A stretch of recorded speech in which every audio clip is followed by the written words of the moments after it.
Welcome into the Beat Sessions, your place for all things music. I'm your host, Mitchell Weary. Let's talk about this new record from Destroyer entitled Dan's Boogie. They released that on March 28th. This is the 14th studio album for the band and their follow-up to 2022's Labyrinthitis. And with this new album, Dan Bejar continues to be one of the most innovative songwriters out there. And I might argue, from a lyrical standpoint, he is one of the most captivating and compelling writers to ever appear on record. His style is so unique and one of a kind, and thankfully it is one of the few consistencies that you will notice throughout the years in the Destroyer catalog. Not that all the shift in musical style is a bad thing. Absolutely love it. It's what makes Destroyer. But this man and his lyrical style, the way that he explores the spectrum of human emotion in a mosaic of personal experience, informed by all of the art that he is constantly absorbing, and incorporated into this surreal element. His work reminds me of the work of Gabriel Garcia Marquez. If you've never read 100 Years of Solitude, or any of his works for that matter, his novels, his poetry, it is all so captivating and so beautifully done. And I could definitely see how a guy like Gabriel Garcia Marquez has been an influence amongst many others to Dan Bejar over the years.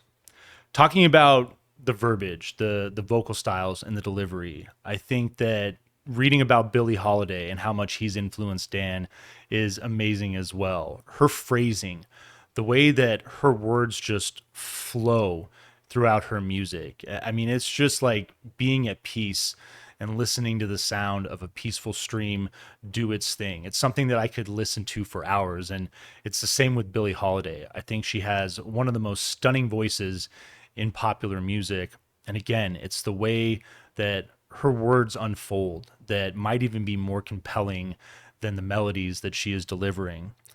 Talking about that familiarity, you're going to get that recitative vocal element from Dan.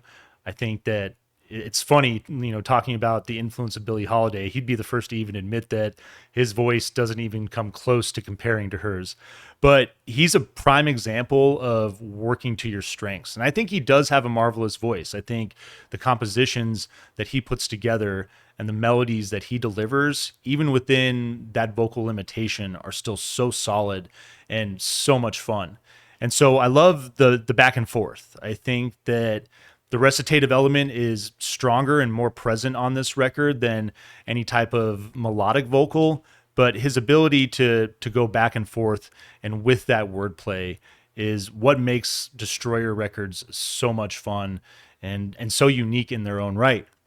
Again, with the familiarity, this is a record that I wasn't sure what to expect. Dan's Boogie, that could mean anything. If you're familiar with this band, if you're familiar with the way that they are constantly trying to reinvent themselves, constantly trying to do something different with every record. It's wonderful to listen to a record like Labyrinthitis and to see the difference in sound on this project, but so many of the same players in John Collins, who, has basically been Dan's right-hand man for decades now. Great bass player, great producer. It's tough to even imagine what Destroyer would be like without John Collins. But you also have Ted Bois on piano, organ, and synthesizer, Nicholas Bragg and David Carswell working on the guitars.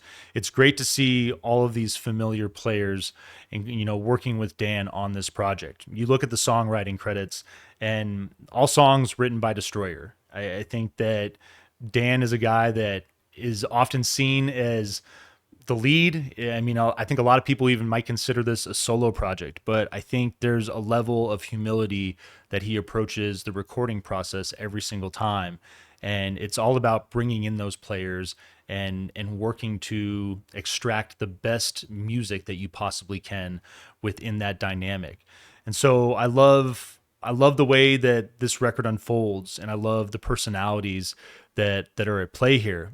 I might be taking this out into left field, but I think one of the biggest influences on this record is musical theater. And I'm talking about the golden age between the 40s and the 60s, Rodgers and Hammerstein. And a big part of it, the orchestration of these songs are almost kind of like synth-driven operas in a lot of ways. But with that recitative vocal element, it's something that you see that is very common in musical theater as well. The back and forth, you have songs that are sung and themes that are explored, but you also have dialogue that is presented. And I'm a big fan of musical theater. I've always loved the way that those two elements play out together. And with the best writers in the world, they're doing an amazing job of making it seem almost natural. There's that surrealism that I talk about that's at play too. It's the idea of everybody just breaking out into song and dance to explore thematic nature of life. And you look at musical theater and the content, it's often humor, pathos, love and anger. All these different concepts are explored in all of the good ones anyway. And it's no different here on Dan's Boogie. You read his lyrics and at times they are jovial and just euphoric, but oftentimes they can be bleak, they can be dark. It's that spectrum of human emotion that he's so brilliant at capturing. And I love the way that it complements the music. All of these players that I just mentioned too, I mean, you can definitely hear the sound of a full band going to work. I mean, these compositions are rich and lush. There are so many layers. The movement of the instrumentation, the way that different elements are going to move in and out, the way that they just kind of swirl around and complement each other makes this just such a one-of-a-kind experience and very unique. It is unfortunately a little hot. You got 9 songs at 37 minutes, but as I argue on the channel frequently, it just gives you an opportunity to keep flipping the record, keep spinning this more. And as I mentioned with the compositions and all the components that are there, I think that this is a record that you can continue to spin for weeks on end from here on out and discover new elements, discover new sounds, and just have a different experience overall, depending on what kind of day you've had or just, where you're at in life in general. I think that this is one of those captivating projects that will continue to resonate down the road as we all grow old, as life changes and we have new experiences. And these songs will continue to be a reflection of that. Getting into the track list on this thing, the same thing as Nothing at All is your opener, and it just explodes once you drop the needle. I absolutely love that. Big drums and bass that slide in to open it, and then the synths that are there are just so euphoric. The track is driven by a number of those different textures. I really like the way that as the song starts to get into it about 30 seconds in, the synths mellow and they trickle like water. It's really a unique sound. You get this icy piano that works in delicately behind a thick bass riff. That's John doing his thing there. Absolutely love his play on here. Spoken word vocal from Dan that's delivering some really unique verbiage here. We're going to read some lyrics in just a second, but I love the way that he works with that recitative element before shifting to a melodic vocal style. And then he goes back, obviously. There's kind of a back and forth there. But again, the movement of sound, the song, it really is kind of Bowie-esque to me. I really couldn't help but hear David Bowie on a lot of this record, frankly. I think that, throughout the course of his career, there's so many different unique things that he did, and there's a ton of those elements at play on Dan's Boogie. There's moments where this song is going to flirt with minimalism as well, and so I really enjoyed, especially given the grand nature of a lot of these songs, those moments where they do dip into silence momentarily, or even for extended periods, maybe 10, 20 seconds, are just as captivating and just as compelling as well. Your entrance was its own red scar. You quote unquote the French au pair. Where did you invent this learned behavior? Same face, same body, same version of the infinite. Hey, mister, you want to buy some diamond rings? Is what my neighbors say to me almost every day. Somehow hallucinating in this tub of shit, the chandelier struggles to light up the night. Pride comes before the fall. To have loved and lost is the same thing as nothing at all. Definitely starting off in bleak territory, but I love the contrast because the music, again, is bright and euphoric. It's very buoyant. And it's just a marvelous way to kick this record off. Your second track, Hydroplaning Off the Edge of the World, that is such a phenomenal song title, is going to open with this surf rock and kind of chamber pop element. And there's this great harmony in the backdrop that, I mean, I hear an element of like a barbershop quartet, honestly, driving this song, but it is very much in that vein of kind of musical theater style, but it's also got that 60s kind of surf rock chamber pop element to it. I think it's a great combination of sounds and it works so well. Bright and driving, very catchy vocal on this track. It's gonna open and shift to like back to the just like this kind of like rollicking element a little bit. It works into moments where the instrumentation drops, and that's what I was talking about, these moments where like you get silence and it's just as impactful as like a big soaring melody. It feels dark, and the recitative vocal dominates on this track as well. And these lyrics as well. I lie to myself. I lie down on the breeze. I whisper, hey breeze, where are you going? Does the wine or the whiskey miss me? No. At night, cats get smashed in the snow. I don't mind.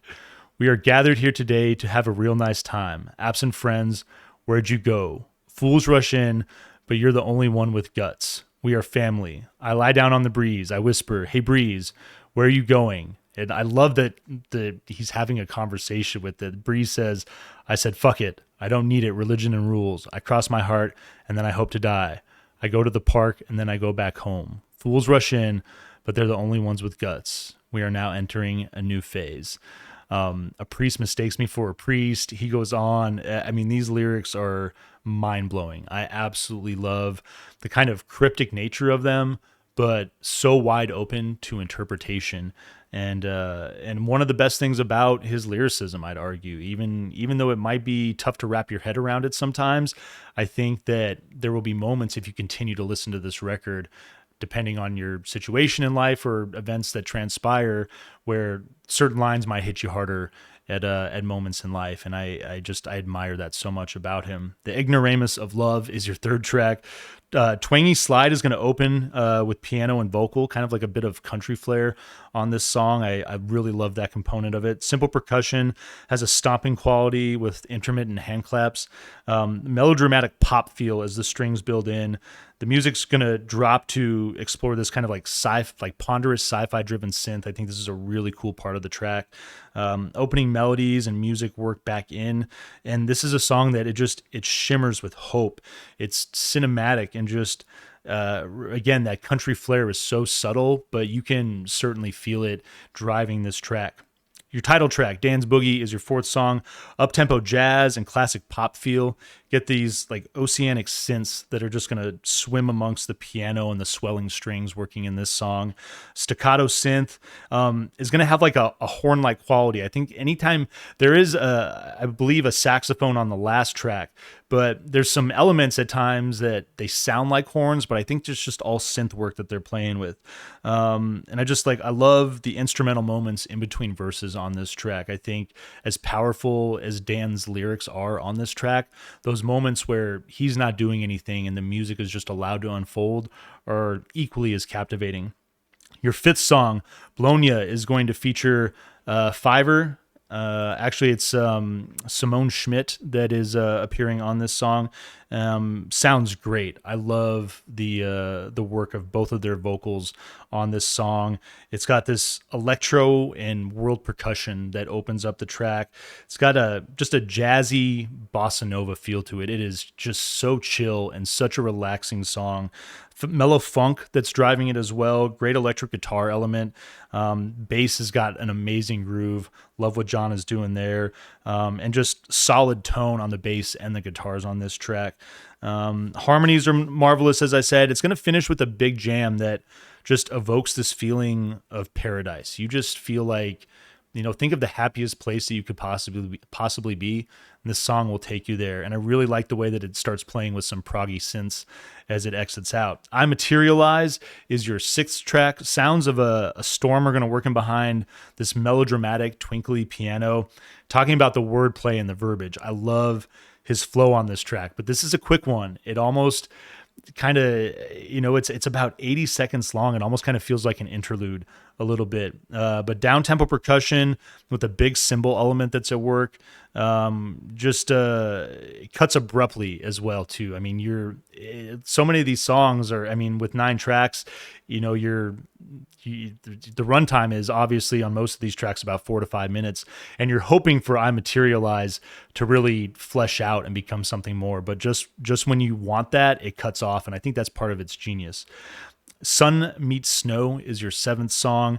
Hollow sounding electro bass drum, really unique production on that instrument there. It's going to create the foundation for light, playful synths. The vocal's going to work in briefly before ceding way to what sounds like a vibraphone. Honestly, it's probably just more synths that are at play there, but the tone definitely has the feeling of that instrument.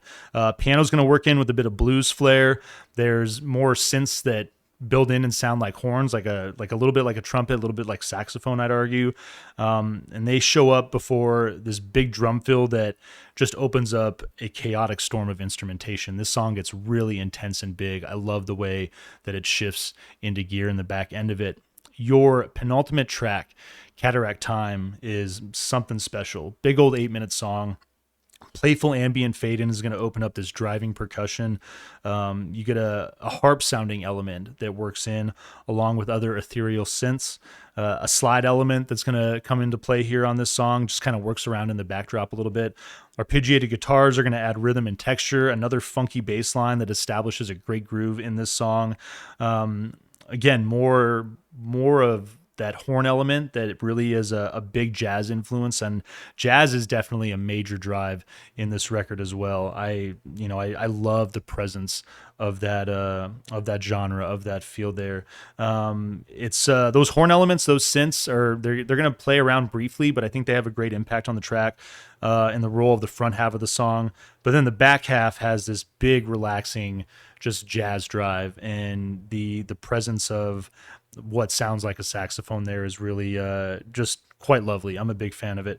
I love the loose improvisational feel of this track as it starts to work towards the end. And then Travel Light is your final song, number 9. Piano and vocal capture a classic pop feel with a bit of soul, just a great jaunty movement in the piano chords. And I failed to mention it at the beginning, but this is a record that, Dan set out to learn the piano. He did a little bit, but he'd be the first to tell you that his skill set is very limited on that instrument. But he approached the songwriting process using that piano, and he makes a great point. And he's not the first person to say this, but I love the use of a different instrument and the way it will inform your songwriting. Whether it's a guitar you pick up, whether you're starting something from piano, maybe you're starting something with just percussion or whatever it might be. I think that working with the piano to develop these compositions it's very obvious that he took that angle, the way that these sound, the way that they come together and develop. This is a marvelous record. I'm not sure where to rank it in the Destroyer catalog. It's always a fun debate. If you want to throw down your opinions in the comments, I'd love to hear from you all.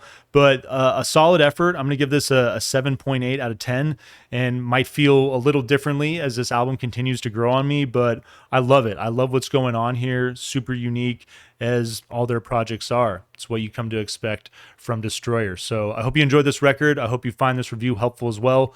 Please like this video, share it, subscribe to the channel, do all the things to help me blow this project up in 2025, and stay tuned throughout the week for more album reviews. We'll see you next time on the Beat Sessions.